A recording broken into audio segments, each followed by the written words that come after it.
We'll be in the book of Ezra in just a moment.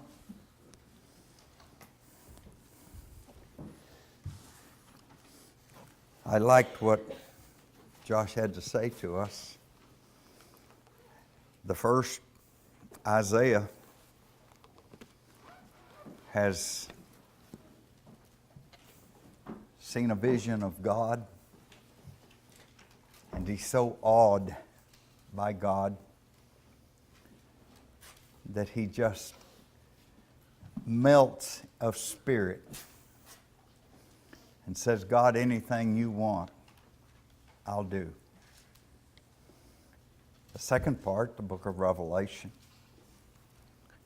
they all end up with the same conclusion, with a good, clean, clear picture of God.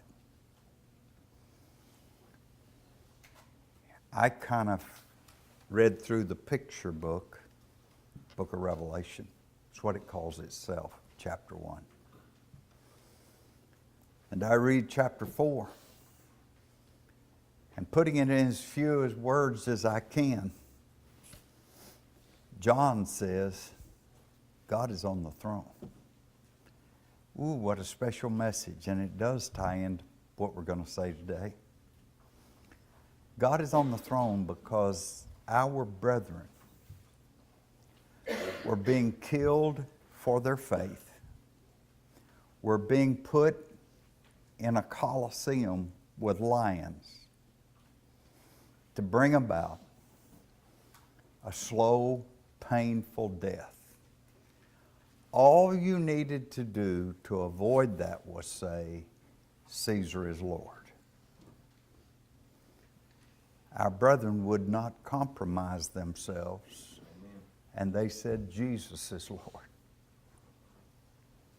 For that, they become lion's food. They wanted never to say that Caesar is Lord. You and I think through, and it's going to be revealed, that which all tied together.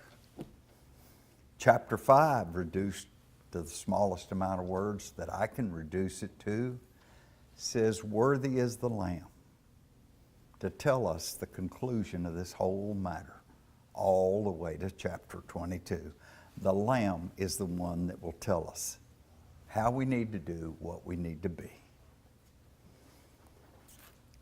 Ezra's got a similar situation. They're being threatened by the government to not build the temple. And they quit building the temple. Think about that. We've got to tie Scripture together. Paul to Timothy spoke of some people that are ever learning but never coming to a knowledge of the truth. Well, I'm learning. Is it bringing to a point where it reconciles itself and makes sense? Romans 13 teaches us to obey the laws of the land. And we want to obey the laws of the land. Acts 5:29 says we ought to obey God rather than men. Tying that together, I'm going to try to be subservient to the laws of the land that I live in until they tell me to do something that means that I have not acknowledged my God and His Son, Jesus Christ, in the position that they've asked to be in my life. Such is the case in Ezra. But they didn't consider well enough. And having not considered well enough, they allowed themselves to be threatened out of doing what they ought to do. Ooh, there's so much to be learned here. We mustn't allow ourselves to be threatened out of being and doing that which we need to be and do. There's a lot of intimidations in our world that mustn't be accepted as intimidating to us. Well, then we got to get a hardened veneer. Okay? Call it whatever you'd like. But we need to make certain that Jesus is seen as Lord. In Ezra. And it's so interesting coming through. I want so badly that the big picture be ours and that we see how our book comes together. Genesis 1, we have creation.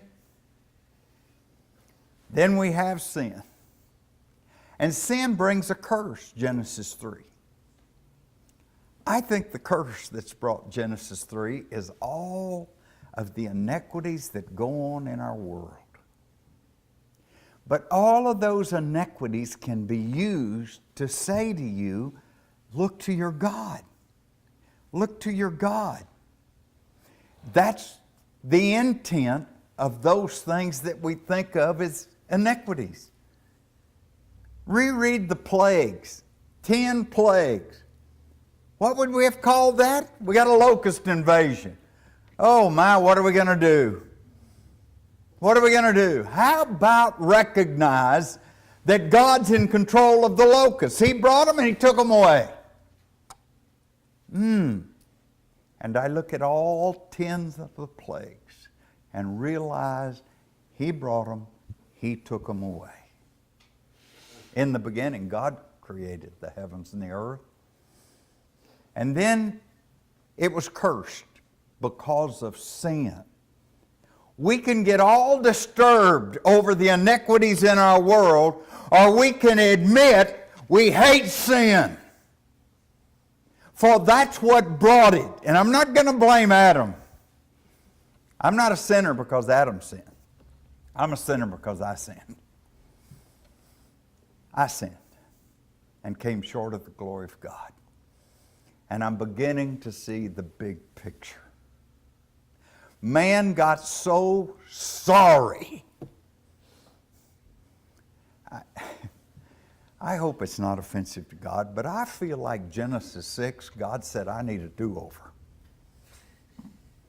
And He caused a flood. And He got rid of all but 8 that trusted Him. That's God's do-over. And once again, an iniquity. God, you washed away all of these people. Yep, I surely did.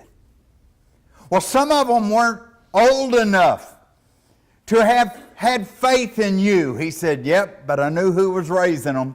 And I knew they weren't going to be raised correctly, so I brought them on home before they got to the age where they would be sinners, because that was the choice they were going to make. And then I see a promise to Abraham coming through it. And then I read of Isaac and the promise repeated to Isaac. And then I read of Jacob. Jacob, whose name would be changed to Israel. And then I remember the promise to Abraham, that in his seed would be made a great nation. And then I see how that there was near starvation and they went to Egypt because God raised a man like Joseph who would not succumb to the temptations that were around him to sin.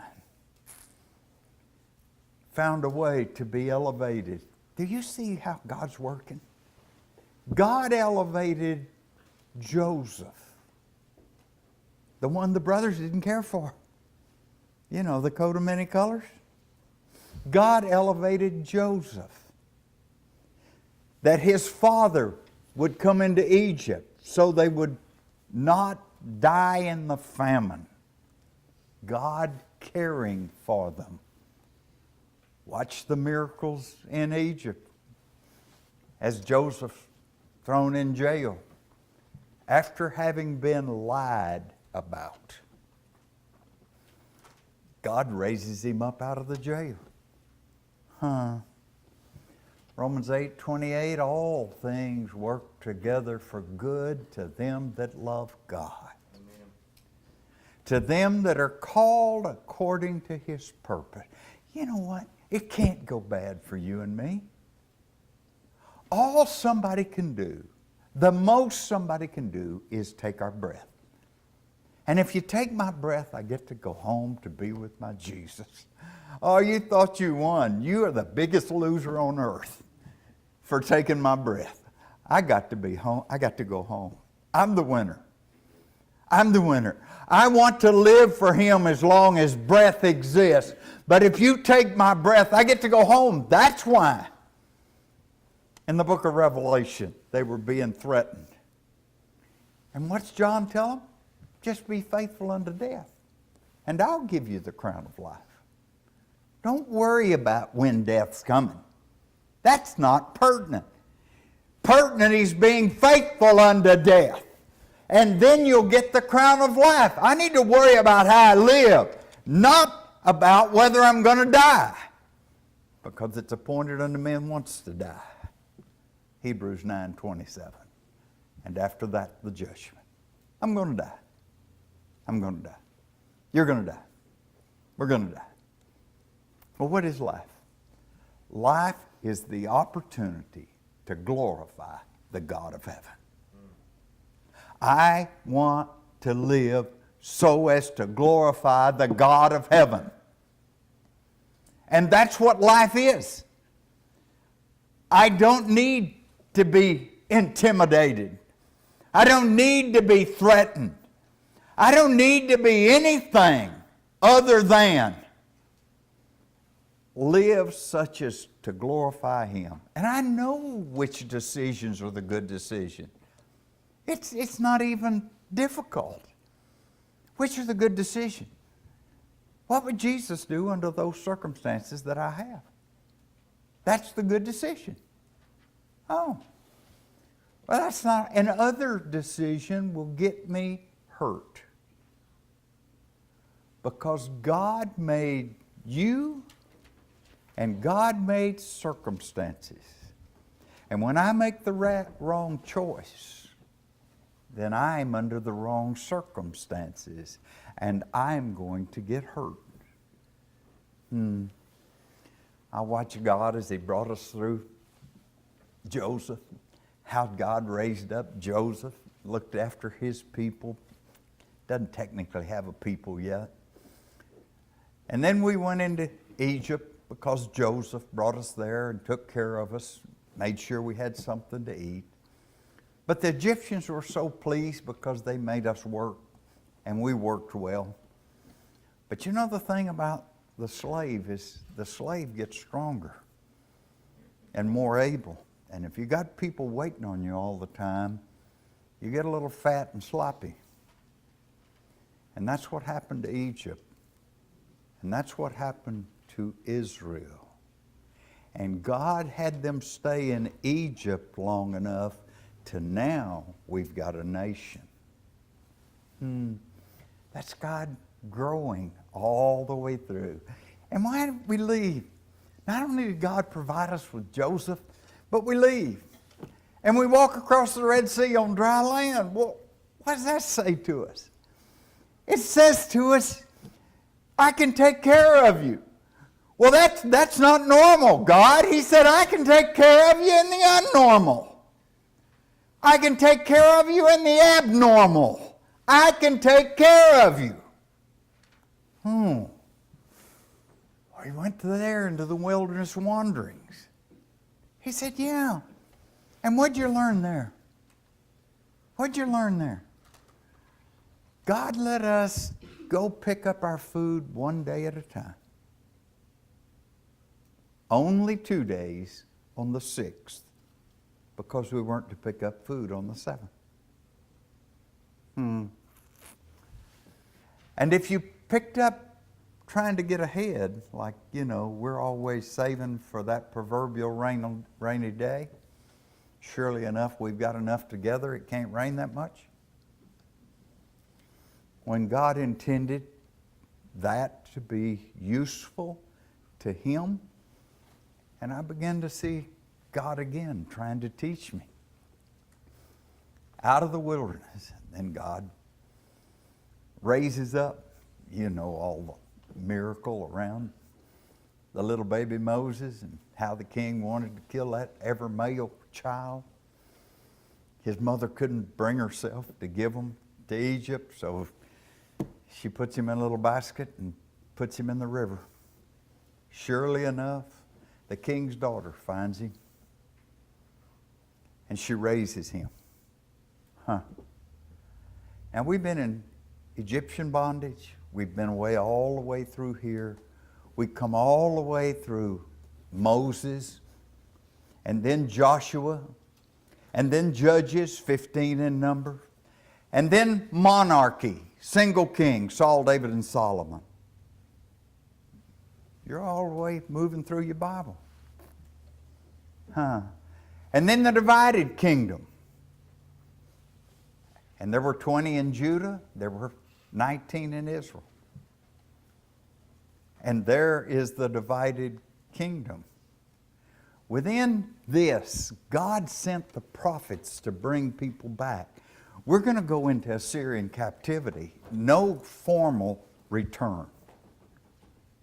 Matter of fact, we mixed with the heathen, which was incorrect for us to do. And then we were sent into Babylonian captivity. The first was Israel. The second is Judah and Dan. But we're coming back. I find it interesting that Micah told us that the Messiah would be born in Bethlehem. We should have known we was coming back from Babylon. We should have known that. Because the Messiah wasn't going to be born in Babylon. He was going to be born back home. We're going home. Surely enough, 70 years, we're able to go back home. What does he want us to do back home? Look in Ephesians, Ezra 1 through 3. Cyrus, God had an influence on Cyrus. That's Isaiah 44 and 45, and called him by name. Called him by name. It's 150 years earlier, 160 I think really, earlier. And God says Cyrus is going to make a decree that'll turn you loose to go back home. Do you see it? Ezra 1 through 3, you get to go back home. God influenced Cyrus. Can God work in the lives of ungodly kings? Yep, he just did it. Well, if my God can work in the lives of the ungodly, and I know my God can work in the lives of the godly, then who can't my God work with? There's none. Wow, now I know why Isaiah and John fell on their knees and said, holy, holy, holy. I see a picture of my God that's Lord of all. He goes on. Look at verse 5 of Ezra 1. Then rose up the chief of the fathers of Judah and Benjamin, and the priests and the Levites, with all them whose spirit God had raised up to go to build the house of the Lord which is in Jerusalem. Everybody didn't go. We'd lived in Babylon. We'd been influenced by the Babylonian or the Chaldean culture. All of us didn't go. Some went. Those that God raised up that wanted to go, they went. He goes on. As you look at that, look at 2 and 1. Now these are the children of the province that went up out of the captivity of those which had been carried away. These are the ones that went up out of the captivity, whom Nebuchadnezzar the king of Babylon had carried away unto Babylon, and came again unto Jerusalem and Judah, every one unto his city. And then he lists genealogies. We hate reading genealogies, but they're so crucial to establishing the clarity of the purity of the line where Jesus would come from, which fulfills prophecy. Oh, okay. Then in chapter 3, we see in verse 2, they builded the altar of the God of Israel. They started in the right place. They started by building the altar that needed to be. You can look in verses 10 and 11. It says there, they laid the foundation. They haven't rebuilt the temple. They've got the altar, they've got the foundation. But look at verse 12. But many of the priests and the Levites and chief of the fathers who were ancient men that had seen the first house, that's Solomon's temple. This one's not nearly as nice as the one that Solomon's temple would be. You think, well, boy, I've seen some awful fancy church buildings. Listen to this. 1 Corinthians 6:19. What? Know you not that the Spirit of God dwelleth in you? I want to be the fanciest church building God's ever built. How about that? I want to be. The Spirit of God dwells in me, not in a building made by hands. How about a commitment of you and me to be the most fancy, ornate, sophisticated building of God that's ever been built? We don't care if we get there. We only care that we want to get there. I think that's what he's talking about. He says, for you're bought with a price. Therefore glorify God in your body and your spirit, which are God's. I'm walking around in God's church building. You know, we'll say things like, well, boy, you shouldn't be saying that in a church building. Really? Would you say it? Where? Oh, well, if I was over at the convenience store, it'd be okay. Really? You're in the church building. You are in the church building. You really want to act like that in the church building? It's what you are doing. And that's what God is dealing with. You see, there was mixed emotions, verse 12. The ones that seen the original and the ornate thought, man, this one's pitiful. The ones that didn't see the original and the ornate, Solomon's temple, they were thrilled to have it. And then he starts chapter 24. Now when the adversaries of Judah and Benjamin heard that the children of the captivity builded the temple unto the Lord God of Israel, then they came to Zerubbabel and to the chief of the fathers and said unto them, let us build, we'll help you. For we seek your God as you do. And we do sacrifice unto him since the days of Ezra, king of Assyria, which brought us up hither. But Zerubbabel and Jeshua, and the rest of the chief of the fathers of Israel said unto them, you have nothing to do with us to build an house to our God. They said, no. You serve multi-gods. We serve Jehovah only. We don't want you with us because we think you will dilute us with your heathenism. Ooh, listen. Careful. Careful. They're saying we don't want to be unequally yoked together, 1 Corinthians 6. We think that if we unequally yoke ourselves, it's going to dilute our commitment. Think about the things that dilute your commitment. They go on. But we ourselves together will build unto the Lord, the God of Israel, and King Cyrus, the king of Persia, hath commanded us. Then the people of the land weakened the hands of the people of Judah and troubled them in building.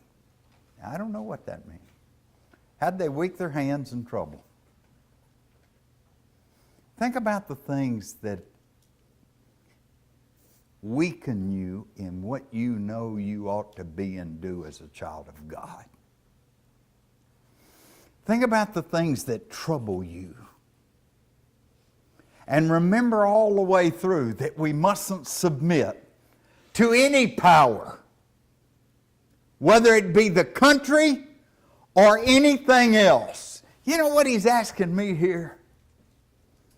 He's saying, Foy, are you really feel good about the level of your commitment? Or have you been weakened and troubled?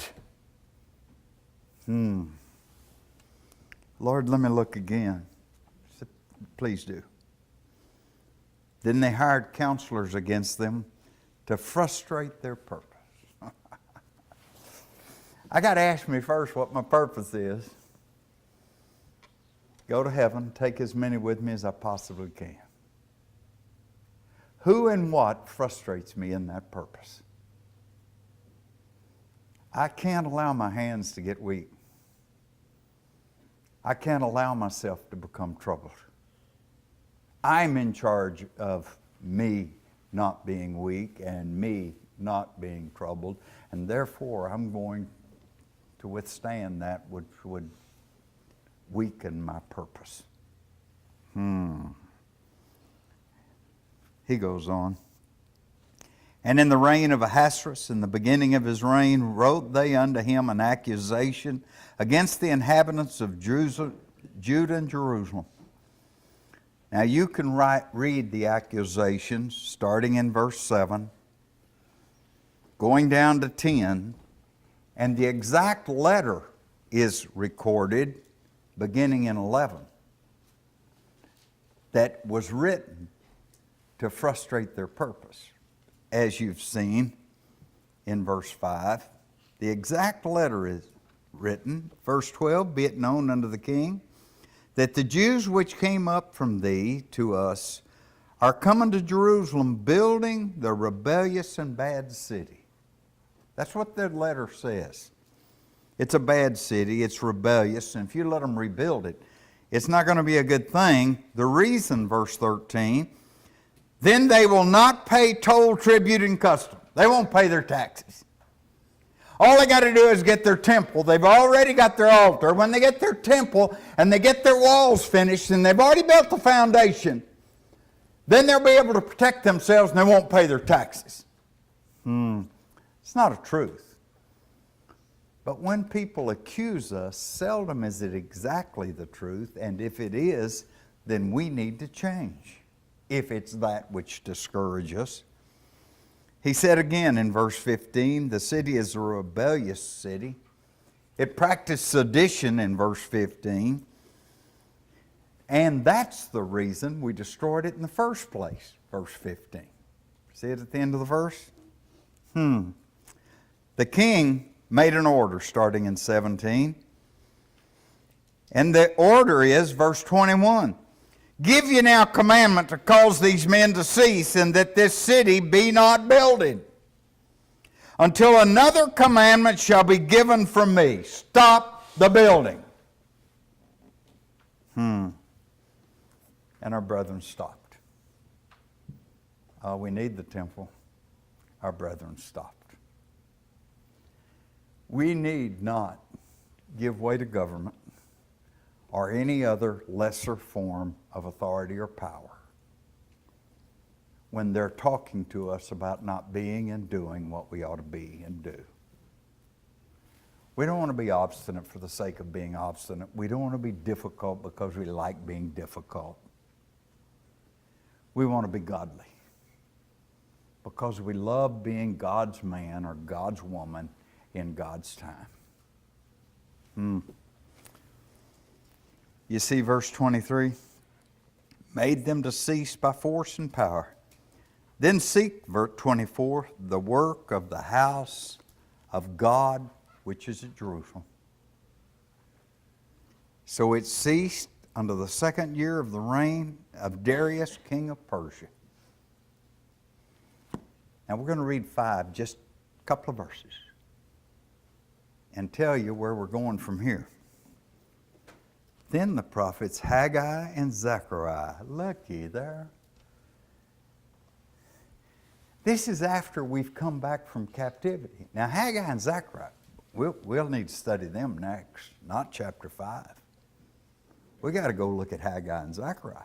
Because Haggai and Zechariah were raised up to tell us to go back to work. Go back to work. I don't care what the king said. Build the temple.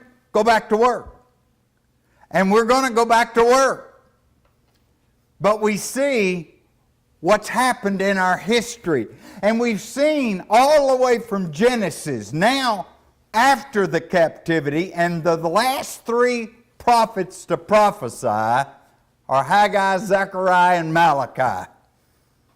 And we're already back, and they're telling us, go back to work. Go back to work. Well, we're told not to. He said, God said, go back to work. Don't listen to the land. Go back to work. And I learn again what was said in Acts 5:29. We have to obey God rather than men.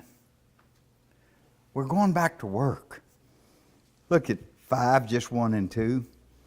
Then the prophets Haggai and the prophet Zechariah, the son of Iddo, prophesied unto the Jews that were in Judah and Jerusalem in the name of the God of Israel, even unto them. Then rose up Zerubbabel the son of Shealtiel and Jeshua the son of Jozadak, and began to build the house of God which is at Jerusalem, and with them were the prophets of God helping them. We went back to work. That makes me want to see what Haggai said and what Zechariah said. I've thought many a times after I read Acts 2:41, and with many other words did he testify and exhort, saying, save yourselves from this crooked generation. I want to hear the rest of that sermon old Peter preached. If there's recognition and time, and he and I find each other, drawing a picture, not telling you what heaven's like. I'm going to say, Simon Peter, would you please finish that sermon? Don't just say, and with many other words, did you testify and exhort, saying, I want to know each individual word. Tell me what you said. I got to go see what Haggai and Zephaniah says before I read chapter 5. Haggai and Zechariah says before I read chapter 5. And that's where we will go and see what was said to get them to go back to work. I think we learned of God. I think it's the intent of the 4th chapter of Revelation is to say God's on the throne. The intent of Isaiah 6 is to say, Lord, here am I, send me. I want to be your man or your woman. You are worthy to open the seals. Tell me what I need to know about life from here till there. Look after me, care for me, work with me, but all the while, I want my level of commitment to say that you're first in my life. If we've said anything that makes you feel like you want to be spiritually